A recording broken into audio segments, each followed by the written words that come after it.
The fire of hatred that the Bharatiya Janata Party and Narendra Modi have ignited all across this country will actually end up destroying everything. So sit up and take note. Because instead of creating joy and harmony, peace and celebration everywhere during the festive season of Christmas, Modi's goons are busy intimidating and threatening people all across the country. On one hand, the Prime Minister wants to hug the Pope for a photo opportunity. He never tires of saying that he has an old connection with the Christian community. But on the other, what is happening is in sharp contrast to his words. What's happening during Christmas right under his nose is shameful and embarrasses India at the global stage. Any random goon, just any random person on the street has become a self-appointed guardian of religion, is terrorizing people who are actually celebrating Christmas. Let's start with Delhi, the east of Kailash region, where some goons intimidated and chased away women who had come out in the market simply because they were wearing Santa Claus caps.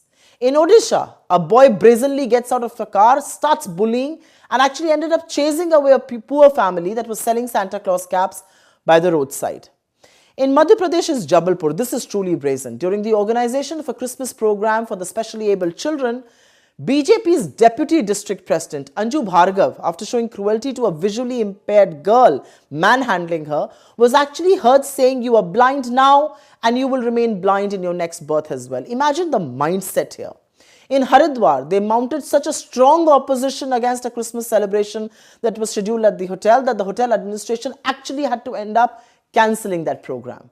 In Kerala's Palakkad, they did not spare little children who were singing the traditional Christmas carols. They were attacked. The arrested person, with no surprises, Ashwin Raj, is of course a worker of the BJP RSS. Now, this is what Narendra Modi has done to India. There is no respect for anyone else's faith, no dignity even for the specially challenged. People are no longer even afraid to take the law into their own hands because they jolly well know that the ruling government will patronize and protect them if they were to spew venom against other communities and, of course, terrorize other religions. But remember one thing, the world is watching, and this targeting of religious minorities in the country will not go unnoticed. दिसंबर 2025 ये समाचारों में प्रमुखता से रही है। समाचार का विवरण। यह समाचार जबलपुर मध्य प्रदेश की एक घटना पर केंद्रित है, जहां भाजपा की स्थानीय उपाध्यक्ष अंजू भार्गव के नेतृत्व में कुछ हिंदू संगठनों के सदस्यों ने प्रिंस ऑफ पीस चर्च में प्रवेश किया। उन्होंने एक दृष्टिबाधित हिंदू महिला सफलता कार्तिक पर धर्मांतरण को बढ़ावा देने का आरोप लगाया और कथित तौर पर उनके साथ दुर्व्यवहार और मारपीट की। यह घटना क्रिसमस से पहले दृष्टिबाधित बच्चों के लिए आयोजित एक दान कार्यक्रम के दौरान हुई थी। वर्तमान अपडेट्स। Video viral. घटना का एक वीडियो सोशल मीडिया पर व्यापक रूप से प्रसारित हुआ, जिसमें अंजू भार्गव महिला के साथ हाथापाई करती दिख रही हैं, जबकि पास में पुलिस अधिकारी मौजूद थे। आरोप और खंडन। भार्गव के समूह ने दावा किया कि यह कार्यक्रम जबरन धर्मांतरण के लिए था।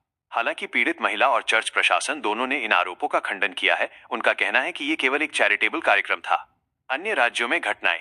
छवि में उल्लेखित दिल्ली, ओडिशा, हरिद्वार और केरल में भी इसी तरह की घटनाएं हुई हैं, जहां सांता टोपी पहनने वालों और कैरोल गायकों को कथित धर्मांतरण के दावों पर दक्षिणपंथी समूहों द्वारा निशाना बनाया गया। ईसाई समुदाय की प्रतिक्रिया। Catholic bishops conference of India (CBCI) ने इन हमलों की कड़ी निंदा की है और इसे ईसाइयों पर हमलों में खतरनाक वृद्धि बताया है।